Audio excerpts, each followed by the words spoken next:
going to mess And everything so, for up. that reason, I'm going to go with the best player in the National Football League. I knew it. The MVP. Oh, God. Patrick Mahomes. Yeah, love it.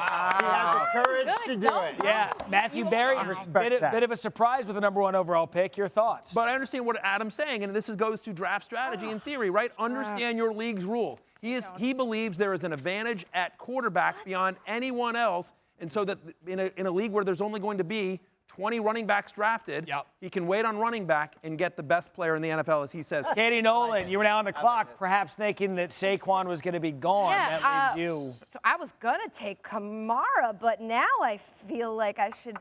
I'm going to. My gift to you. I'm going to take Saquon Barkley because I'm not Adam Schefter and I can't make a weird pick and just get the benefit of the doubt on it.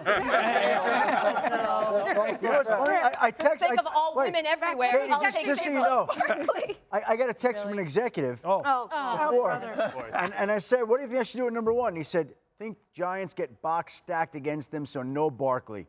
And don't know about Zeke's holdouts or Alvin Kamara. An ESPN You should have stuck by your executive? gut. Are we sure it was an executive, or was it your wife, Sharon? It's probably Actual executive. He's an executive of the Schefter household. By the way, Saquon Barkley, he would have gotten stack boxes last year. I think a lot of people. that point, I man. love mean, a just stacked box. Yeah. Not touching that one, Barkley Katie Nolan. Don't get me into an HR violation at 7 o'clock. Listen, Saquon averaged 5.73 yards per carry when there's at least 8 defenders in the box. Hey, Field Yates with the stats. Yeah, that's why you did it, right? Look, I think I got to go with just the monster here in Alvin Kamara. Katie was going to go with him. Obviously, she needed to go Saquon there. I am tempted to go Zeke, but I'm not sure if he's going to be there. So I think I'm going to play it safe, and Kamara, we know what he can do. So that's my pick. Good pick. Kamara's, Thanks, Kate. yeah, Kamara's going to be in a top 3 of every draft. He was great last year. Absolutely no issue with a pick. Mike Clay, you're on the clock. All right, well, right now with Ezekiel Elliott holding out, there's a big 3 in fantasy drafts for sure. Right. So thank you, Adam Schefter, for doing my job for me because it's an easy decision. I'm just going to take Christian McCaffrey here. Of course, he would have been the top scoring fantasy running back last season if he didn't rest in Week 17, but he played 97% of the snaps leading into that week. The guy is a workhorse. It's not going to change this season. I'll gladly take him here. All right, Field. So I was a little nervous when I got the 5th pick because that has felt like in some ways the least enviable spot in the first round, expecting 4 running backs to go in succession to begin the draft. Obviously Kamara and Barkley and also Christian McCaffrey. I thought David Johnson would be the presumptive number 4 pick. He ends up, of course, being available at pick 5 after Schefter took Patrick Mahomes. So I'll go with David Johnson. We've been talking a lot about this Cardinals offense. There are plenty of avenues for David Johnson to be successful this season. Awesome in the passing game, obviously, as a receiver. A good runner. I think the offensive line is going to really struggle this year, but they're going to be playing from behind plenty this season. There are a few running backs I think have a legit shot at somewhere close to 1,000 receiving yards and 1,000 rushing yards this year. I think David Johnson is one of those players. In a season last year where everything possible that could go wrong went wrong for the Cardinals, and David Johnson still finished as a top 10 fantasy running back. And now you've got an up-tempo offense. You've got a quarterback that's going to be able to move the ball. And then you think about how that offense works, right? Like letting pressure in, dump out quickly, get rid of the ball quickly. Like David Johnson could catch 100 balls in that offense. Like Matthew. one of the. I think in real life, I probably would go Zeke and I'd go running back. But I think I'm encouraged or inspired by Adam Schefter's bravery.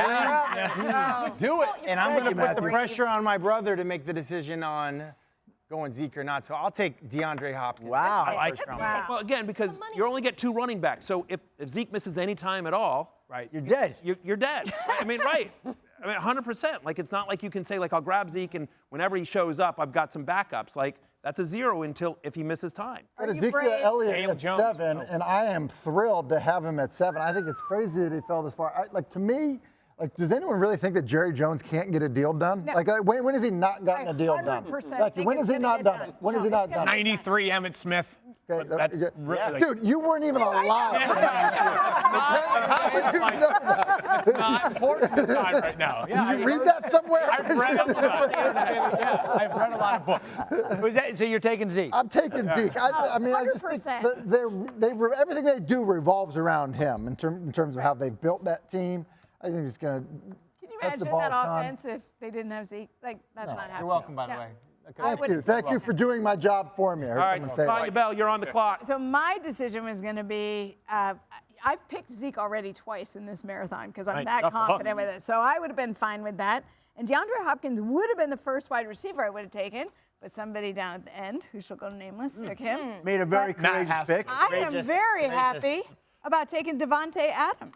That's who I will draft. Ooh, Davante Adams. It's a super high floor, right? I mean, in the first round, you want safe, and it doesn't get safer than Davante Adams, right? Well, You want there's a Aaron high floor and Rodgers obviously a high ceiling. Likes to throw to the guy he has a connection with. And he has 100%. clearly established that Davante Adams is the number one, and it's not close.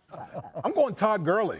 Sure. Listen. No issue. Listen. I understand what the whole That's need. not what I thought would happen. And Malcolm Brown is going to get some touches, but they're going to keep Todd Gurley fresh. Todd Gurley was the number one guy Last year. last years, year. yeah. Yes, and we know how that ended. Listen, everybody with arthritis in their knee needs rest. He's 25 years old, okay?